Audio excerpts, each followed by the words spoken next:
Ano, may nakita ko dito guys. Kasamahan ko sa trabaho. Nandito sa area ko. Ayaw, di ma. Ito, nahuling-huli oh. Wala naman akong binigay sa iyo, Charmin ah. Ha? Wala naman akong binigay sa iyo 6-7 ah. Grabe talaga. Ito ako, kinukuha yung parcel niyo sa akin. Ayan oh. Ayan oh. Ayan mukhang yan, tandaan niyo yan ha. Kumuha ng parcel yan oh. Oh, tandaan niyo yung mukhang yan ha. Sir, shout out sir. Hindi siya nahirapan ngayon. Oh. Bukas ako. Wala naman akong binigay sa kanyang parcel mo eh. Bakit tinataguan ako ng parcel, ma'am? Ayan o, kilala ko niya ng customer oh.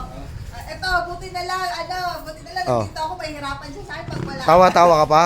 Susumbong kita kay Bisor.